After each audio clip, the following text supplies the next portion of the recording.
Friends, welcome back. Let's just look at the real and raw facts. I think that's important in this. So, and at the end of the day, guys, my videos are not based on everyone's emotions, okay? They're not. My my emotion or my videos are just real and raw right around the facts. That way everybody has the accurate truth in this. Let's get started here. So, and again, I'm going to bring up some interactions from you guys to show you where some of you guys your accuracy is positioned in this. I'll cover my own accuracy, I'll cover your accuracy so we can see the real and raw truth in this, okay? So here's the real and raw truth of Dinar Facts. So back around the last 2 weeks of December, I had a little time off from work, put a little bit more of my time for you guys out on YouTube to help you out. I told you a critical piece to this was Mark Savaya. We need to see when he goes to Iraq, because at the end of the day, he has to go there closer to more when the government's formed, when Iraq's about to go international and all that, because really, it's important for you to understand, why is Mark Savaya even going to Iraq, okay? Well, Mark Savaya is going to Iraq for more international matters. For example, one critical piece why he's going there. They've actually, right here, here's another one right here on the screen. You know what, let's cover the one on the screen first. This is more critical. Let's read the title of this article, and then let's cover what this is about. I think this particular news piece today, right here on the screen, is probably one of the most important news articles that you hopefully have already seen. I know my crew on Substack, and by the way, if you guys aren't with me on Substack, we take facts to the very next level, okay? That's right, we take facts to the very next level. So if you're not with me on Substack, I strongly recommend you consider joining because of how thorough our research is, okay? We don't do work based on everyone's emotions. I don't show you, oh my gosh, look at this text message I got from somebody, and then it never plays out, okay? We don't show you the misleading nonsense. We just stick right to the facts, okay? Now, here's the real truth in this. In this article, Trump's envoy opens Iraqi banks' books with the U.S. Treasury sanctions. Now, this article mentions OFAC right there in it, highlighted blue for you. What does OFAC have to do with this? What is OFAC? Well, it's Office of Foreign Asset Control, okay? One thing, now here's the thing, when I brought this to you guys saying we were looking for Mark Savaya to go there, but again, it would be closer to when the government's formed, I had quite a few people in the comment section arguing with me that he was there, and this is where I'm gauging those of you that decided to argue, you know, or say he was already there. Let's show you your accuracy. Apparently he wasn't there because he didn't get there till this morning, guys. It's that simple. That's right. Savaya didn't get to Iraq till this morning, so you can see, those of you that decided to argue, you can see very clearly how inaccurate you were. And that's why I don't argue with you guys, because I know what I study within the facts, okay? Now, why is Savaya even going there? Again, I can't stress to you guys enough, this one article right here is probably one of the most important articles that you would have seen throughout this entire week. So let's get into it. So again, Mark Savaya is going there to open Iraq's bank books regarding OFAC and the U.S. Treasury Department. What's significant about that? Well, have you guys taken the time to maybe look at what are the remaining sanctions on Iraq? Again, what are the remaining sanctions? There you go. This is our level of research right here on Substack. Again, what are the remaining sanctions? Well, let me see if I can zoom in on this, make it a little bigger on the screen. There you go. Okay. UN Chapter 7 sanctions, gone. International trade embargoes, gone. Oil export controls, gone. IMF World Bank access, still active. Again, that'll be part of the U.S. sanctions. Okay. WTO pathway is open, but again, the WTO, they can't fully join the WTO until there's some laws in the 150 plus laws they have to do, and some reforms have to get implemented. That's it. So at the end of the day, Iraq has to go international first. Then, once they go international, and get the laws done and so forth, and get some of the reforms going, then they can join the WTO. System-wide financial pressure. That's kind of the OFAC. Notice how it says system-wide U.S. financial pressure. That's part of OFAC. OFAC network sanctions, again, OFAC, and dollar clearing oversight, again, OFAC. So really, at the end of the day, if you understand this, the last remaining sanctions on Iraq are within OFAC. It's very simple right there. So if you know that, then you can understand this article at a better level. You can understand what they're telling you here. They're opening the books. Now I want you to think about something. It's called timing. Timing is this. Iraq is forming their government. After they form their government, that's when they have to hit the ground running. They have to approve all the laws, and the 26 budget's a law. So they have to do the 26 budget, the 150 plus laws, implement and amend a bunch of the reforms, all that, such as tax reforms, banking reforms, get all that going. But again, all of that is waiting for the rate to change. So what did I just tell you? Well, I just told you that after the government forms and finish being formed, which is a required level of stability to the central bank to revalue the currency, as you see, because they didn't revalue at the beginning of the budget period, being the beginning of the year. They didn't revalue at that period. So they're waiting till the government's formed is what they're showing us through their actions. So with this, they form the government to go any farther forward after the rate, or after the government's forward. Again, to go any farther forward after the government's formed, they have to change the rate to go any farther forward. So with that said, Mark Savaya's group, as the government is halfway formed, near the second half of the formation, Savaya's envoy is going there to open the books to basically give them a financial review / audit. Okay? Audit.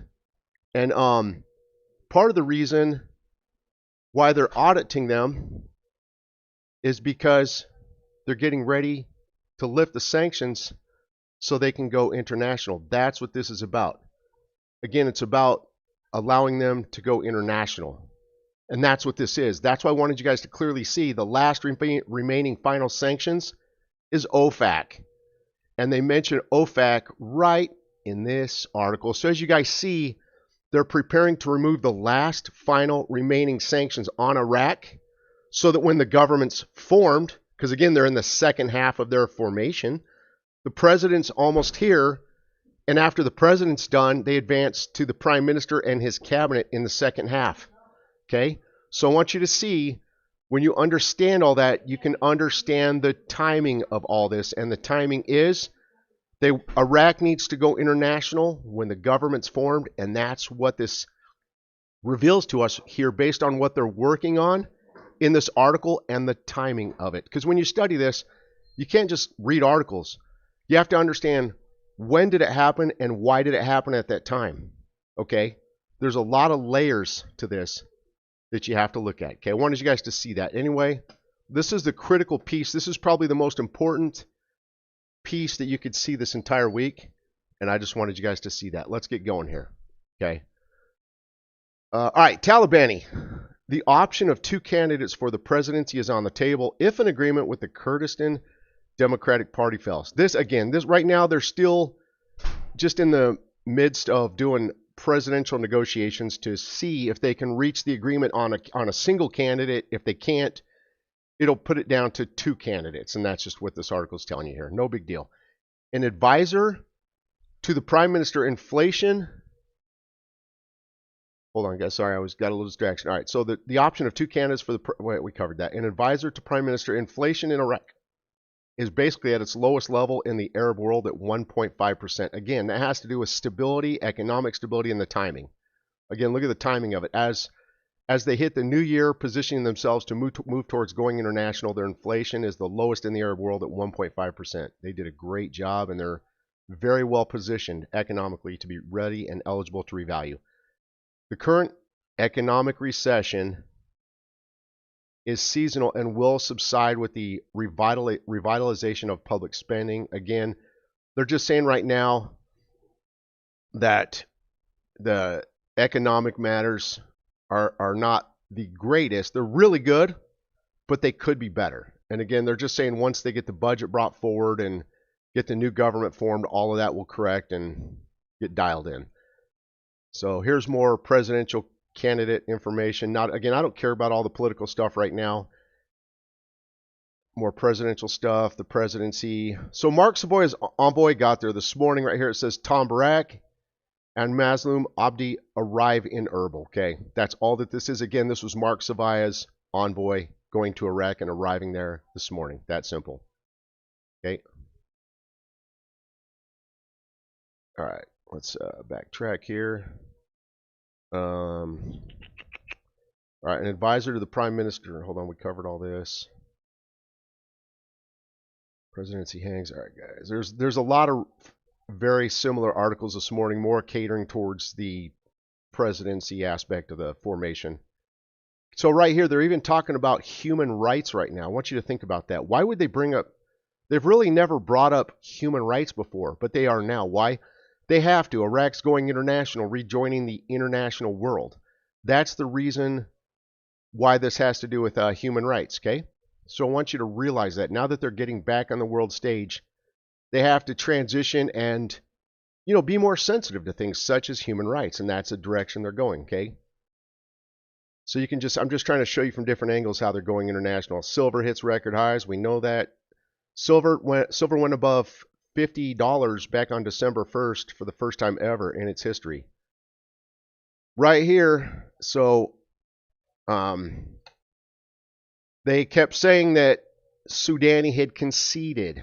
And again, just little fun little arguments I was having with you guys. You know, there was not really arguments, but I saw where there was a bunch of, you know, newbies on your guys' part where you were hearing that from other content creators and just the news overall in general, that basically Sudani was out. He conceded to Maliki. I told you guys that was all BS nonsense. And you have to know how to correctly vet the news, which we do for the most part over here at Substack.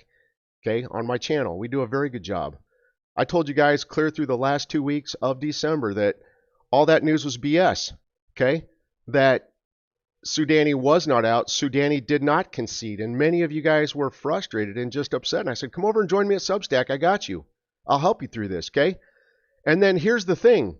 2-3 days ago, a ton of news came out saying that the framework had not even done a final decision or made a final decision towards about Maliki. They said that 2-3 days ago, that basically they still don't have a final decision towards Maliki favoring him, like he's out. It's that simple. So that's what I try to tell you guys. You can't trust. The political news is very misleading, and they lie to you extensively in it. Well, here's an article this morning. And it says right here, what if Mohammed Shia al-Sudani rebels against the coordination framework? And will there be a Shia framework left capable of forming a government? When you read this article, it doesn't suggest to you that Sudani conceded to Maliki. Can't make this up, guys, but I told you that he hasn't conceded. None of that. Again, here you go, though. So the truth.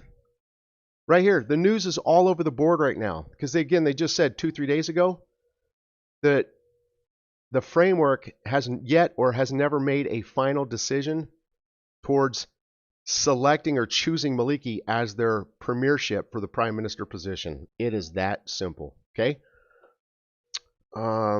Here's a very good article that came out this morning from Sudani. Very good article. It says Sudani and the requirements for the next stage.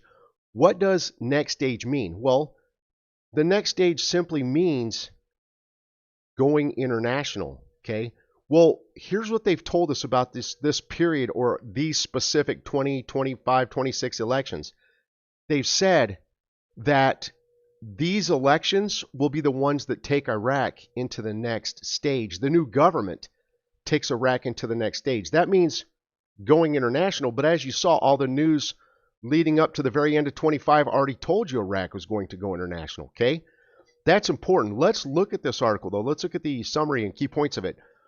Iraq is at a delicate transitional stage that demands stability, clarity, and disciplined leadership. Prime Minister Sudani is portrayed as more than a crisis manager. He calmed political security tensions, restored partial trust in state institutions, advanced executive governance despite entrenched interests, current challenges, okay, poverty, unemployment. And again, he's helping turn a ton of those matters around.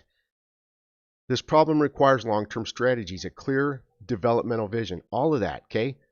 Under Sudani, foundations for reconstruction and development were laid. Channels of international cooperation open to energy, water, stalled service projects, turning infrastructure around within the country. They have a ton of new. I have a good friend where I live. He's an Uber Lyft driver. He on occasion, he's invested in this, but it's neat to talk to him because on occasion, he'll pick up people from our local airport doing Uber Lyft that comes straight from Iraq.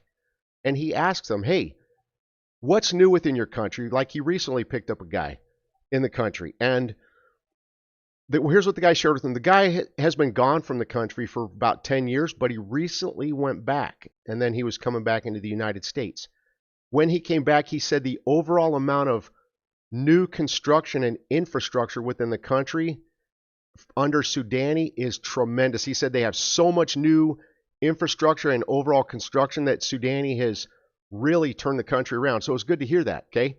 So Sudani, and that's one of the main reasons that I would suggest if that you got to look at a lot of things, and you got to look at just Sudani from the angle of common sense. Sudani is the number one prime minister that has done the most to turn the country around on an international and local domestic level, okay? He's achieved the most stability. He's the most well-liked.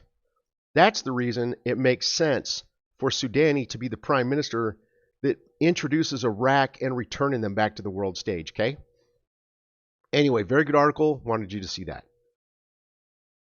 Here's another one, Mark Savaya's envoy. Again, Mark Savaya's envoy is doing two critical things. Again, I showed you the first critical article for this whole week, how they're going through Iraq's financial books to get them out from the last final remaining OFAC sanctions so they can go international. Again, notice the timing of that is they're at the second half of forming their government. And then right here, President Barzani and the U.S. envoy Tom Barak to meet in Erbil. Again, critical stuff right there, okay? Hope you guys have seen all that news. If not, we got it for you on Substack. Prime Minister Masroor Barzani joins world leaders at the 56th World Economic Forum in Switzerland. Anyway, guys, I think that's the bulk of all the critical news here. There's not a lot of critical news. The next major thing, they are having a session of Parliament Monday, but it's not for anything critical that we care about towards the formation of the government or anything like that. Government advisor tourism investment is a lever of diversifying income and stimulating the private sector. That's true. And remember, for Iraq to join the world trade on that, they have to have more than one revenue stream being just oil. So, anyway, guys, as you see, the news is phenomenal.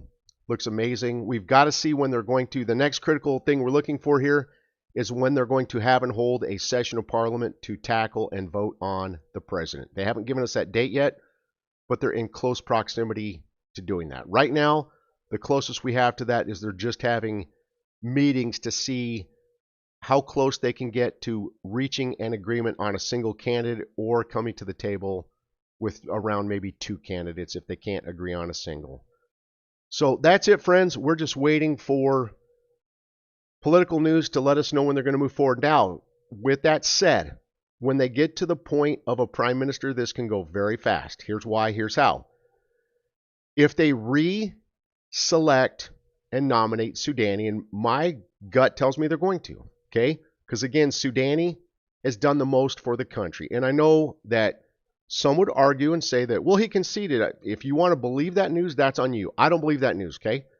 Now, with that said, though, if they reselect and nominate Sudani, who reselects his cabinet as well, the formation could be done within just a couple of weeks at that point. It could be down to weeks instead of, see, with the cabinet formation, the Constitution gives them up to 30 days, and for them to nominate and bring in a prime minister is 15 days. So that's 45 days between the two right there. But they could reduce that time by reselecting Sudani and reselecting his current cabinet. That could trim that down to just a couple of weeks, okay? So I would recommend watching that. And recent news suggested they could announce the They could announce the prime minister the same day that they announce the overall president. Okay, so again, it can go faster than you anticipate. Friends, you're the best. Thank you for joining and have a great day. Take care.